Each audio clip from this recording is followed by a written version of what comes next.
오늘 우리에게 주시는 하나님의 말씀 역대하 7장 11절에서 18절 말씀에서 보겠습니다. 역대하 7장 11절에서 18절 말씀입니다. 우리 다 같이 읽겠습니다. 솔로몬이 여호와의 전과 왕궁 건축을 마치고 솔로몬의 심중에 여호와의 전과 자기의 궁궐에 그가 이루고자 한 것을 다 형통하게 이루니라. 밤에 여호와께서 솔로몬에게 나타나사 그에게 이르시되 내가 이미 내 기도를 듣고 이곳을 택하여 내게 제사하는 성전을 삼았으니 혹 내가 하늘을 닫고 비를 내리지 아니하거나 혹 메뚜기들에게 토산을 먹게 하거나 혹 전염병이 내 백성 가운데 유행하게 할 때에 내 이름으로 일컫는 내 백성이 그들의 악한 길에서 떠나 스스로 낮추고 기도하여 내 얼굴을 찾으면 내가 하늘에서 듣고 그들의 죄를 사하고 그들의 땅을 고칠지라. 이제 이곳에서 하는 기도에 내가 눈을 들고 귀를 기울이리니 이는 내가 이 말의 성도를 택하고 거룩하게 하여 내 이름을 여기에 영원히 있게 하였음이라. 내 눈과 내 마음이 항상 여기에 있으리라. 내가 만일 내 앞에서 행하기를 내 아버지 다윗이 행한 것과 같이 하여 내가 내게 명령한 모든 것을 행하여 내 율례와 법규를 지키면 내가 내 나라 왕위를 견고하게 하되 전에 내가 내 아버지 다윗과 언약하기를 이스라엘을 다스릴 자가 내게서 끊어지지 아니하리라 한 대로 하리라. 아멘. 저는 오늘 이 말씀으로 솔로몬 성전과 천년왕국이라는 제목으로 잠시 말씀을 나누고자 합니다. 지금 저희가 그 솔로몬에 대해서 계속 말씀드리고 있는데 오늘은 이제 그 마지막 시간입니다. 그래서 마지막에 지금 솔로몬 성전, 솔로몬이 지은 성전, 그것이 가지고 있는 의미가 무엇인지를 좀 살펴보려고 합니다. 많은 그리스도인들의 세계관에서 그 물질 세계에 대한 그 이해가 굉장히 혼란스럽습니다. 사실은 그 헬레니즘의 영향이 굉장히 깊숙하게 들어와 있고 또 헬레니즘뿐만 아니라 우리나라가 가지고 있는 어떤 고유한 세계관, 어떤 샤머니즘의 세계관이라든지 불교적인 세계관이라든지 이런 것들이 그 물질 세계에 대한 이해를 성경적으로 하는 것을 방해하고 있는 그런 측면이 굉장히 많이 있습니다. 그래서 교회 안에서도 많은 성도들이 죄 많은 이 세상은 내 집안이네, 내 모든 부하는 저 천국에 있네 그러면서 어떤 영적인 세계만을 사모하고 이 땅에서 사는 삶을 좀 하찮게 여기는 그런 성향이 이제 상당히 많이 있어요. 그런데 참 모순인 것은 죄 많은 이 세상은 내 집 아니네 이러면서 그 죄 많은 이 세상에서 사는 삶을 굉장히 즐겨한다는 겁니다. 돈을 사랑하고 거기에 있는 모든 것들을 좋아하면서 동시에 또 그걸 굉장히 더러워하고 내세 영원한 그 어떤 영적인 세계가 내가 궁극적으로 있어야 할 세계다 하는 이런 식으로 그 양극단적인 그런 속성을 동시에 지니고 있는 그런 혼란이 있습니다. 이 세상이라고 하는 단어가 굉장히 부정적인 이미지가 또 많이 있어요. 이 세상에 나가서 나쁜 짓 하고 마음대로 살다가 이제 교회에 와서 뭐 이렇게 한다 이런 식으로 기도하는 사람들도 많아요. 그러니까 세상은 참 죄가 많고 더러운 것이고 교회는 죄가 없고 깨끗한 것이다. 뭐 이런 식의 그 분리주의적인 사고 방식도 있고요.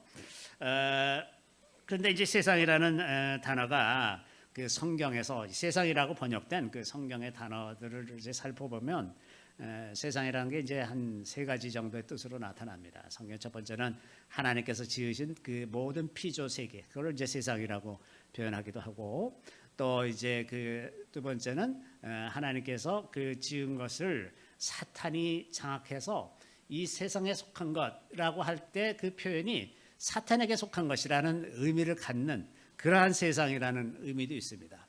또 하나는 하나님의 그럼에도 불구하고 하나님의 사랑의 대상, 하나님의 세상을 이처럼 사랑하사 독생자를 주셨으니 하나님의 아주 극진한 사랑의 대상으로서의 이 세상도 있습니다. 그래서 대략 한 세 가지 정도의 그 개념이 성경에 있는데 우리가 이제 그 세상에 대해서 부정적인 생각을 갖게 되는 그런 근본적인 요인은 그 사탄의 지배하에 살아가는 삶이라는 그 그 근본 구조 때문에 이제 우리가 종종 부정적인 얘기를 하는데, 그런데 이제 문제는 그 세상이라고 하는 단어와 물질 세계를 이제 혼용해서 사용하는 경우가 많다는 겁니다. 그래서 세상에 대해서 부정적으로 생각할 때 그게 동시에 물질 세계에 대해서 부정적으로 생각하는 견해와 이어지는 경우가 굉장히 많다는 거죠. 사실은 세상이라고 하는 것은 그 물질 세계의 기초 위에 살아가는 삶을 일컫는 겁니다. 근데 물질 세계는 그냥 하나님의 피조물로서의 물질 세계예요. 그러니까 세상의 모든 만물들이 다 하나님께서 지으신 것이다 하는 거죠.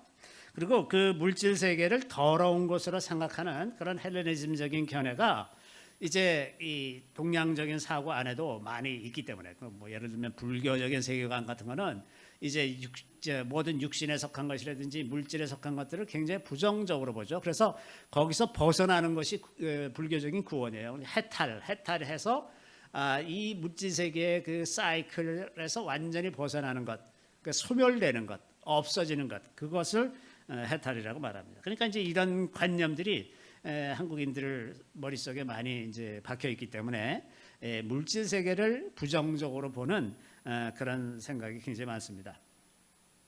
또 이제 물질이라고 하는 단어가 돈이라는 뜻으로도 사용하죠. 그래서 물질 그러면 이제 돈이 이제 대표하는 걸로 이제 보이죠. 이렇게 여러 가지 혼란스러운 내용들이 이 물질이라는 단어나 혹은 세상이라는 단어 속에 이렇게 혼용이 되고 있어서 우리의 사고가 명확하지 않은 경우가 굉장히 많습니다.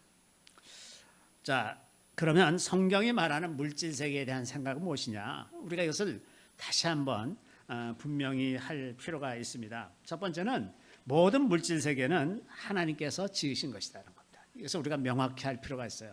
이게 뭐 아무리 사탄이 이 세상을 지금 장악하고 있다고 하더라도 그럼에도 불구하고 분명한 사실은 이 모든 물질 세계의 기원이 하나님께 있다고 하는 겁니다. 그리고 하나님께서 이 모든 물질 세계를 지으시고 나서 보시기에 심히 좋았더라라고 말씀하셨다는 거예요. 하나님이 지으신 그 모든 것을 보시니 보시기에 심히 좋았더라. 저녁이 되고 아침이 되니 이는 여섯째 날이라.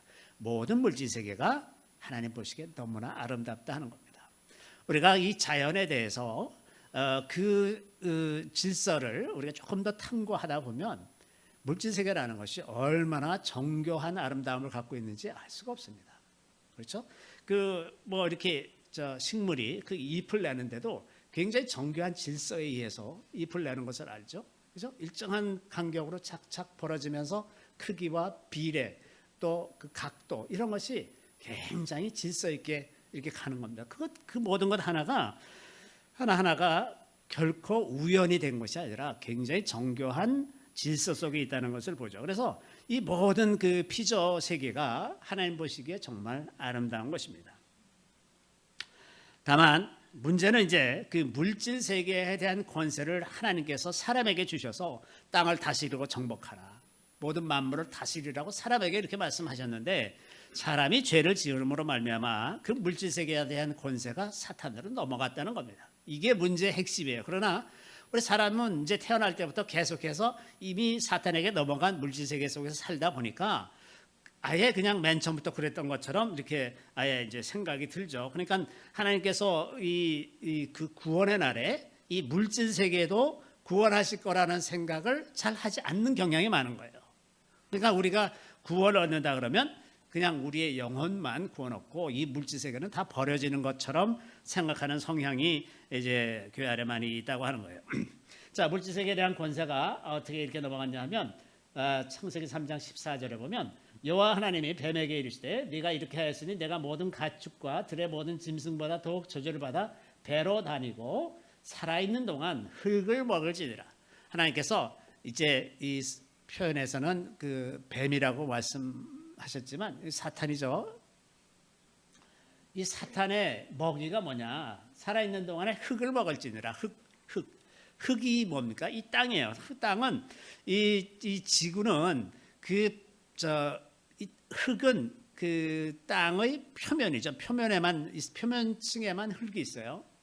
그런데 그 흙이 있으므로 모든 동식물들이 살아나고 그 사람도 살 수가 있어요. 그러니까 그냥 땅이라는 것과 흙이라는 것은 조금 다르죠. 흙은 그 표면의 것인데 그 흙을 대표하는 것이 뭐냐 하면 흙으로 지어진 사람이라는 겁니다. 그러니까 사탄이 살아있는 동안에 흙을 먹을지라 사탄의 양식이 뭐냐, 이 땅이에요. 땅. 이 땅에 대한 권세를 장악하고 사람을 무너뜨리려고 하는 것, 사람을 먹으려고 하는 그것이 이제 사탄이 하는 일이라고 하는 겁니다. 그래서 이제 이 땅에 대한 권세가 그 사탄에게 넘어가게 됐어요. 그래서 이러한 이런 상황을 다시 회복시키는 것이 하나님의 목표입니다.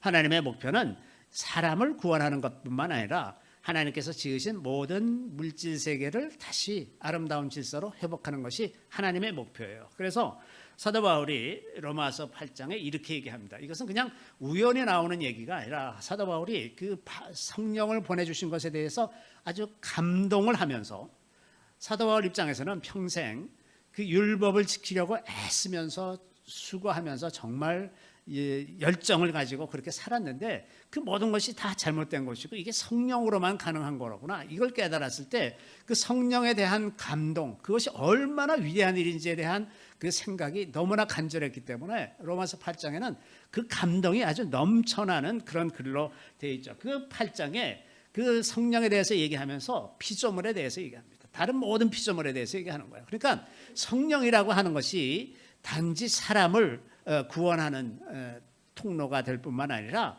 다른 모든 피조물을 구원하는 하나님의 선물이라고 하는 겁니다. 그래서 이런 말이 있죠. 피조물이 고대하는 바는 하나님의 아들들이 나타나는 것이니 피조물이 허무한 데 굴복하는 것은 자기 뜻이 아니요 오직 굴복하게 하시는 이로 말미암으리라.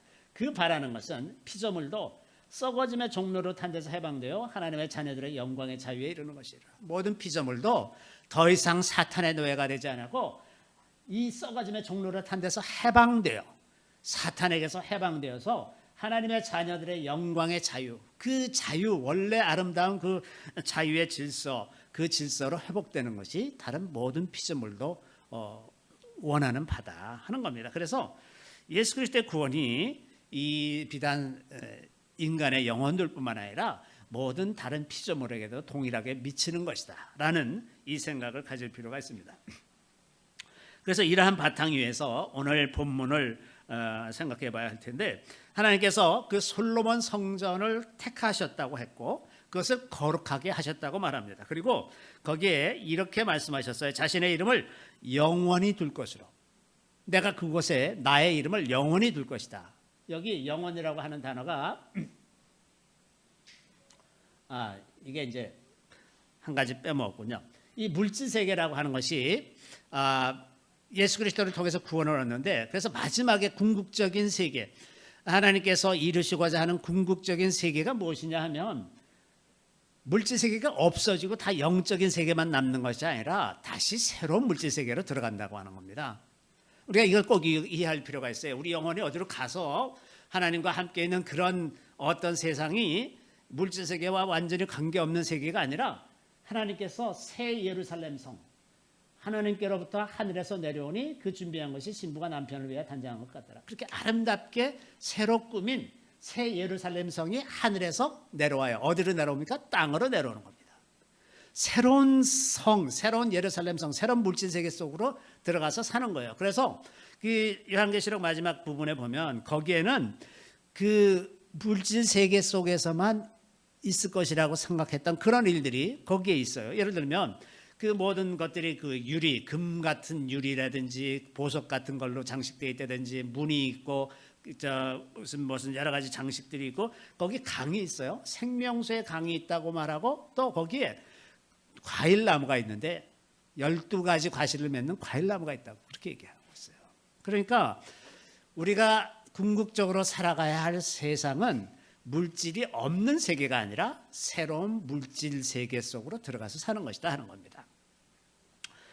자, 하나님께서 그 자기 이름을 거룩하게 두시겠다고 말씀하신 그것에 대해서 영원히라고 했는데 그 단어가 에드 올람, 올람까지라는 겁니다. 올람까지. 그러니까 영원까지. 그러니까 그 솔로몬 성전 그 자리가 하나님께서 자기 이름을 영원히 두실 자리라는 뜻입니다. 그러면 영원히, 그것이 영원히 있게 된다고 하려면 계속 남아 있어야 되잖아요. 없어지는 게 아니고 그것이 계속 있어야 된다고 하는 겁니다.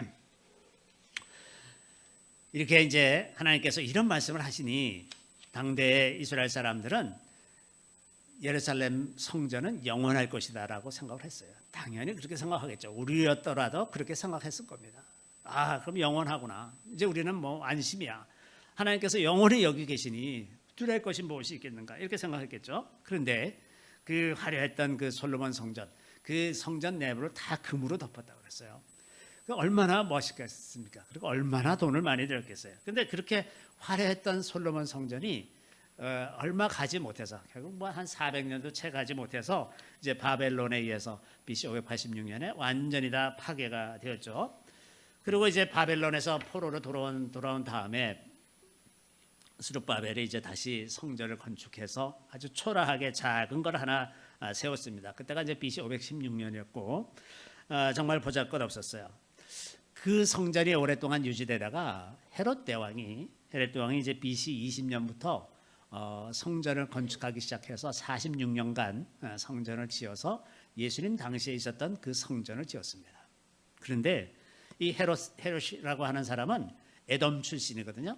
그러니까 이제 그 유대인들이 되게 싫어하는 거죠. 이방인이니까. 그 에돔 출신이기 때문에 그 유대인들의 환심을 사기 위해서 이 성전을 지어줬는데 이 헤롯 대왕은 정말 건축왕이에요.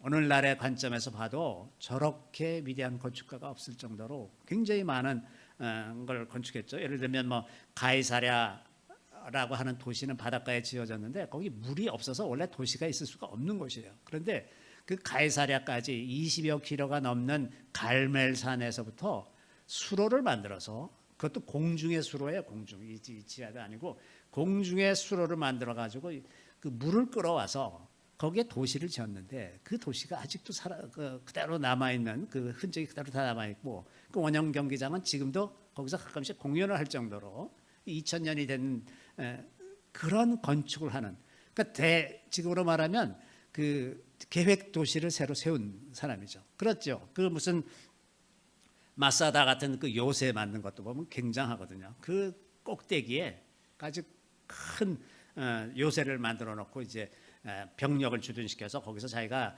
어떤 일이 있든지 다 피해서 뭐 대적이 아무리 에워싸도 난공불락이에요. 그래서 로마가 거기에 피한 그 유대인들을 죽이기 위해서 3년 동안 거기 이제 성으로 올라가려니까 거기 계속해서 축대를 쌓고 또 쌓고 또 쌓으면서 3년 동안 완성하고 이제 들어가니까 미리 다 자살했다는 것 아닙니까? 이런 건축을 한 사람이 헤롯 대왕이에요. 그래서 이 성전도 어마어마한 규모로 이제 건축을 했죠. 그랬는데 주님께서 그것에 대해서 뭐라고 말씀하셨냐면 이 성전을 헐라 내가 사흘 안에 일으키리라. 그랬더니 이제 사람들이 아니 이게 46년 동안 졌는데 네가 무슨 재주로 3일 동안 세우겠다는 말이냐, 이렇게 하는 내용이 이제 요한복음 2장에 기록이 돼 있죠. 그래서 이제 로마가 이 헤롯이 지은 성전을 몇십 년이 안 돼서 다시 무너뜨리고, 그리고 이제 8세기에 와서 그 자리에 알악사 모스크라는 황금사원 그 모스크가 이제 세워집니다. 그래서 오늘날까지 그게 유대인과 무슬림 사이에 분쟁이 계속되는 그런 자리가 되었습니다. 얼마 전에도 그 유대인들은 계속해서 거기 가서 이제 예배를 드리고 싶은 거예요. 그런데 그 1967년 7일 전쟁 때 그때 이제 유대인들이 거기를 다 점령하면서 그 땅을 밟아봤는데 그 이후로 그 평화 협정을 맺으면서 그 성전의 관할권이 요르단으로 넘어갔습니다. 그래서 지금도 자기네 땅이 아닌데 요르단이 거기를 순찰하고 이러는 권한을 갖고 있어요. 그래서 유대인이 거기를 못 들어오고 거기서 기도도 못하게 그렇게 이제 감시를 하고 있는데, 그리고 이제 자기네가 주장하기는 그게 그 무슬림의 3대 성지 중에 하나다라고 주장을 하면서 이제 그걸 중심으로 해서 굉장히 많은 분쟁을 일으키고 있습니다. 실제로 보면 그게 성지라서가 아니라 거기가 이스라엘을 공격할 수 있는 굉장히 중요한 고지가 되기 때문에 그걸 고수하는 거죠. 실제로 그 알악사 모스크에서 일어나고 있는 일들은 무엇이냐면 이제 몰래 어떤 사람들이 잠입해서 보니까 거기에 굉장히 많은 무기들을 비축하고 있고 거기에 모여서 테러리스트들이 회의하고 음모를 꾸미고 이런 일들을 하는 것이 되어 있어요. 게다가 제일 재밌는 것은 메카가 제일 첫 번째 성지 아닙니까? 그 메카인데 이 알악사 모스크에서 경배하려고 하면 이 메카에 대해서 엉덩이 쪽을 비춰야 돼요. 그러니까 방향이 여기 이제 알악사 모스크가 있고 이쪽에 메카가 있으면 이쪽을 향해서 경배를 하면 궁둥이가 이쪽으로 향하잖아요. 이게 성지가 아니라는 뜻입니다. 이 메카 쪽을 향해서 얼굴을 향해야지 뒤쪽을 향하면 이거는 모독하는 거예요. 그러니까 그 위치로 봐도 이게 성지가 될 수가 없는 거예요. 그러니까 저쪽 반대쪽에서 경배하면 되겠죠. 저쪽 반대쪽에서 경배하면 같은 방향이라서. 근데 그 방향이 이 등지고 메카를 등지고 하게 돼 있어요. 그러니까 그 선전은 3대 성지라고 선전을 하지만 실질적인 내용은 이제 거기를 그 테러의 그 기지로 삼고 있다는 겁니다. 그렇기 때문에 이제 거기서 계속해서 분쟁이 일어나요. 유대인들은 계속해서 거기 들어가서 좀 예배하고 싶어하고 기도하고 싶어하고 그러는데 못 들어오게 하고 그리고 유대인들은 통과할 수 있는 문이 하나만 지정해놨어요. 그 문을 통해서만 들어와야 되고 인원이 이제 1년에 몇 명 이것도 제한돼 있고 이제 이런 식으로 엄격하게 통제를 하는데 한 2주 전에 유대인들이 몰래 다른 문으로 돼서 들어가서 하고 나왔다고 해서 뉴스에 또 막 이렇게 떠들고 이럴 정도로 아주 민감하게 시끄러운 그런 장소가 되어버렸습니다. 이 성전터는 굉장히 특별한 영적인 의미가 있습니다. 그래서 그 영적인 의미를 추적해서 그것이 이제 오늘날 갖는 의미가 무엇인지를 우리가 생각해 볼 필요가 있는 건데 그 자리가 바로 그 아브라함이 이삭을 바친 모리아산이라고 하는 겁니다.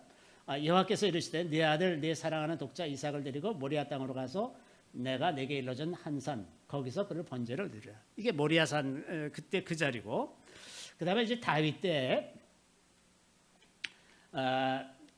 이제 그 인구 조사를 해가지고 하나님께서 이제 그 이스라엘에 벌을 내리시게 됐는데 하나님의 선견자 갓이 이제 사람을 다윗에게 보내서 셋 중에 하나를 택하십시오. 그러면서 3년 동안 기근이 올 거든지 3개월 동안 적군에게 쫓기든지 아니면 3일 동안 전염병이 돌든지 셋 중에 하나를 택하라. 그랬더니 다윗이 가만 생각해 보다가 하나님의 손에 붙들리는 게 더 낫겠다. 그래서 3일 동안 전염병 그렇게 이제 그걸 택했어요. 그래서 이제 이스라엘 전역에서 전염병이 돌기 시작해갖고 이면 뭐 7만 명이 죽고 이제 전염병이 예루살렘에 돌기 시작하는 그런 때에 그 하나님의 천사가 그 여부스 사람 오르난의 타작마당에 서 있는 것을 봤어요. 그래서 이제 급히 거기 가서 이제 제사를 드리게 됐어요. 그래서 제사를 드리기 위해서 그 오르난의 타작마당을 이제 다윗이 사서 거기서 그 제단을 쌓고 예배를 드리게 됐는데 그 자리가 바로 이 성전터가 된 겁니다.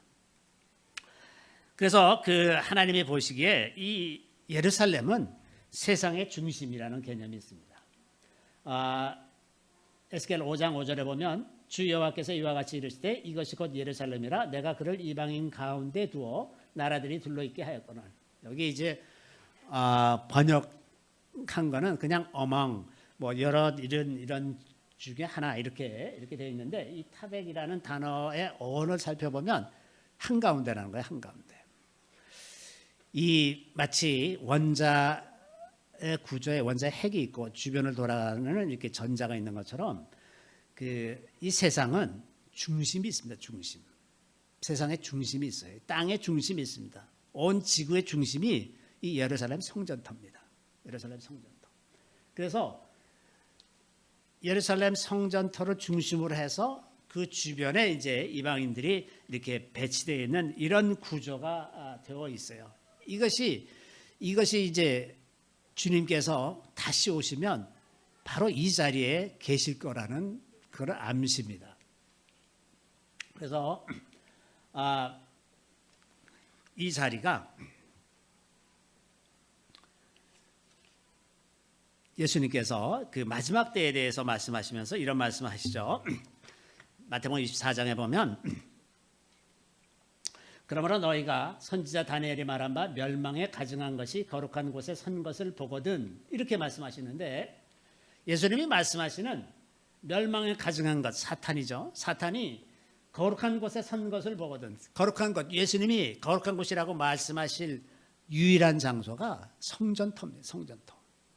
그러니까 지금 거기에 성전이 없고 그 무슬림 사원이 세워져 있지만 그곳에 이제 성전이 세워질 것이고, 그곳에 가증한 것이 거룩한 곳에 서는 그 날이 온다는 겁니다. 그래서 이것이 암시하고 있는 바는 그 자리에 다시 성전이 세워질 거라는 거예요. 유대인들이 그곳에 다시 성전을 세우기 위해서 이미 거의 모든 준비를 다 마쳤다고 그래요. 그래서 여기 땅 하면 바로 뭐 아주 짧은 시간 안에 거기 다 세울 수 있도록 그렇게 하고 있고, 또 지금 그 알악사 모스크 있는 자리, 그 자리가 바로 센터가 아니다. 그래서 바로 옆에 지으면 된다라는 의견들이 많이 나오고 있어요 지금. 왜냐하면 그 밑에 지하를 발굴해 보니까 그 성전의 기초였던 그 돌들이 있거든요. 그 돌이 어마어마하게 큽니다. 그 어떻게 나왔는지 모르겠는데, 그 헤롯 시대에 그 돌 하나가 아마 길이가 한 14m인가 그렇고, 이 가로 세로가 한 2m, 3m 이렇게 됩니다. 어마어마하게 큰 돌 한 덩어리 돌을 거기다 어떻게 갖다 놨는지, 그게 이제 기초석 중에 하나거든요. 그게 여러 개 이제 이렇게 있는 그 위에 성전이 세워져 있는데, 그거를 이제 측량을 해보니까 지금 아락사 모스크가 서 있는 자리가 정중앙이 아니라는 거예요. 그러니까 그 옆에다 세우면 된다는 겁니다. 그러니까 이게 아마 어느 때가 가면 이슬람 세력들하고 합의가 돼서 거기다 세울 수 있는 날이 곧 올 것 같아요. 이제 그렇게 되면 그 다음에는 거기에 이제 사탄의 세력이 거기에 자리 잡는 그런 날이 온다는 거죠. 지금 예수님 하신 말씀은. 자, 이래서 그 예수님이 다시 오실 때 어디로 오시느냐, 이것을 우리가 좀 생각해 볼 필요가 있는데, 이 솔로몬 성전이 오늘날까지 왜 의미가 있냐면 예수님이 그곳으로 오시기 때문에 그렇습니다. 많은 사람들이 예수님이 다시 오실 때 우리들을 공중으로 들어 올려서 어느 하늘나라 같은 데로 가는 걸로 생각을 합니다. 그 사람들이 그걸 휴고라 그러기도 하고, 그러고 나면 뭐 이 세상은 뭐 어떻게 되는지 모르겠다, 그냥 그러고서 끝나는 걸로 생각을 하는데, 그렇지 않다는 겁니다. 그렇지 않습니다. 예수님이 다시 오실 때 성도들이 공중으로 들어 올려지는 건 분명하지만, 그들이 어디로 가냐면 제가 믿기는 예루살렘으로 갑니다. 예루살렘으로 가서 거기서 예수님이 온 세상을 다스리는 그런 일들이 시작되고, 그게 천년왕국이라고 하는 거죠. 그 다음에 이제 천년왕국이 이제 지나고 나면 그 마지막 심판이 있고, 아까 우리가 잠깐 본 것처럼 하늘에서 새 예루살렘 성이 땅으로 내려오는 거죠. 땅으로 내려오고 거기서 이제 영원한 하늘나라에 살게 된다고 하는 겁니다. 자, 우리가 천년왕국에 대해서 얘기하면 사람들이 이제 천년왕국에 대해서 그 여러 가지 견해를 가지고 있어요. 뭐 이미 천년왕국이란 건 없다, 무천년설, 그런 견해도 있고, 우리가 지금 살아가는 이 시대가 바로 천년왕국이다, 이렇게 말하는 사람들도 있습니다. 그런데 성경에 기록된 것을 그대로 믿는 사람이라면 천년왕국이 아직 오지 않았다는 것을 분명하게 알 수가 있어요. 왜냐하면 요한계시록의 뒷부분에 가서, 끝부분에 가서 천년왕국 이야기가 나오기 때문에. 그리고 그 앞에 많은 환란이 있고 사탄이 무적행에 갇히고 이런 일들이 먼저 일어나고 나서 천년왕국이 있거든요. 그러니까 사탄이 무적행에 갇히면 무슨 일이 어떻게 됩니까? 죄가 없는 거죠. 죄가 없어지는 그런 세상이 되는 겁니다. 그러니까 그런 세상이 오기 전에는 천년왕국이 오지 않는 거죠. 그러니까 여태까지 아직 그 천년왕국이 되지 않았다라고 말할 수가 있죠. 성경에 이렇게 기록되어 있습니다. 요한계시록 20장 4절부터 6절인데, 또 내가 보자들을 보니 거기에 앉은 자들이 있어 심판하는 권세를 받았더라. 또 내가 보니 예수를 증언함과 하나님의 말씀 때문에 목배임을 당한 자들의 영혼들과 또 짐승과 그의 우상에게 경배하지 아니하고 그들의 이마와 손에 그의 표를 받지 아니한 자들이 살아서 그리스도와 더불어 천년 동안 왕노릇하니. 여기 보면 첫 번째는 순교당한 사람들입니다. 예수를 증언함과 하나님의 말씀 때문에 목배임을 당한 자들이 예수님이 다시 오실 때 부활을 합니다. 이때 부활하는 사람들은 순교자들이에요. 순교자들. 그리고 그때까지 믿음을 지켜서 살아남은 사람들. 우상에 경배하지 않고 이마와 손에 표를 받지 아니한 사람들. 이 사람들이 그리스도와 더불어 1000년 동안 왕노릇한다 이렇게 되어 있습니다. 그리고 그 나머지 죽은 자들은 그 1000년이 차기까지 살지 못하더라. 그러니까 순교자들 이외의 다른 성도들은 1000년 왕국이 끝난 다음에 부활한다 하는 겁니다. 이는 첫째 부활이라. 이 첫째 부활에 참여하는 자들은 복이 있고 거룩하도다. 둘째 사망이 그들을 다스리는 권세가 없고 도리어 그들이 하나님과 그리스도의 제사장이 되어 1000년 동안 그리스도와 더불어 왕노릇 하리로다. 이게 천년왕국이죠. 천년왕국을 믿지 못하는 사람들은 성경을 잘 안 믿는 사람들입니다. 왜냐하면 구약에는 이 천년왕국 때나 이루어질 것 같은 예언들이 굉장히 많이 있어요. 굉장히 많이 있는 그 예언들이 그럼 아무 슬며시 아무런 대책도 없이 아무런 이런 방구도 없이 슬며시 지나가 버리면 그게 하나님이십니까? 하나님이 말씀하셨으면 그것이 다 이루어져야죠. 이루어져야 맞는 거죠. 예를 들면 이런 말씀들이 있어요. 이사야 11장 8절 9절에 보면 젖먹는 아이가 독사의 구멍에서 장난하며 젖된 어린아이가 독사의 굴에 손을 넣을 것이라. 독사가 사람을 해치지 못하는 그런 세상이 오는 것이고 내 거룩한 산 모든 곳에서 해됨도 없고 상함도 없을 것이니 이는 물이 바다를 덮은 같이 여호와를 아는 지식이 세상에 충만할 것이라. 하나님을 아는 지식이 세상에 충만하다. 다시 말하면 그냥 지식이 전해진 우리 개념의 지식이 아니라 그렇게 알고 그렇게 행하는 것까지 포함하는 겁니다. 그래서 여호와를 아는 지식이 세상에 충만하다 그러면 모든 피조물들이 하나님을 알고 그 질서에 순종하는 그런 세상이 올 것이라고 하는 겁니다. 그런 세상이 올 것인데 이런 예언들이 구약 성경에 굉장히 많죠. 그런데 이런 예언들이 하나도 안 이루어졌는데 그런데 하늘나라 그냥 다 성도들이 하늘나라로 올라가서 어디론가 영원한 세계로 다 가버리고 이 땅은 다 버려지고 그런 식의 사고방식을 갖고 있는 사람이 너무나 많습니다. 그렇지 않습니다. 절대 그렇지 않습니다. 이 땅에서 하나님께서 다스리는 그런 날이 온다는 거죠. 그리고 또 이런 예언들도 있죠. 그날에 그의 발이 스가랴서에 있는 말씀인데 그의 발이 예루살렘 앞 곧 동쪽 감람산에 서실 것이요 감람산은 그 한가운데가 동서로 갈라져 매우 큰 골짜기가 되어서 산 절반은 북쪽으로 절반은 남으로 옮기고 그 산 골짜기는 아셀까지 이를지라. 너희가 그 산 골짜기로 도망하되 유다 왕 우시야 때에 지진을 피하여 도망하던 것 같이 하리라. 나의 하나님 여호와께서 임하실 것이요 모든 거룩한 자들이 저와 함께 하리라. 이 스가랴서 14장 4절 5절에 있는 이 말씀은 메시아가 임하실 때 어떤 일이 일어나느냐. 감람산에 서실 것이라고 하는 겁니다. 이것은 예수님이 승천하실 때 천사들이 한 이야기가 똑같죠. 예수님이 너희들이 본 그대로 다시 오실 것이다 라고 말씀하셨는데 바로 그 장면입니다. 감람산에 다시 예수님이 서실 텐데 그때 감람산이 동서로 이렇게 갈라져서 산 이쪽은 북쪽으로 가고 이쪽은 남쪽으로 내려간다는 거예요. 그리고 그때 큰 지진이 일어날 텐데 그때 큰 위험이 오니까 도망하라. 그렇게 사람들이 도망하게 될 거다. 그래서 나의 하나님 여호와께서 임하실 것이요. 재림하시는 이런 장면들이 다 이 땅에서 이루어지는 것이다. 이 땅에서. 공중에서 들려 올려져 가지고 어디로 가버리는 게 아니라 실종되는 게 아니라 이 땅에 임하신다고 합니다. 이 땅에 임하시는 것이 분명하게 이렇게 예언이 되어 있죠. 이런 수없이 많은 예언들이 구약 성경에 있습니다. 그래서 이 땅에서 이루어질 일들이라는 거고 그것의 중심이 이 솔로몬의 성전터라고 하는 겁니다.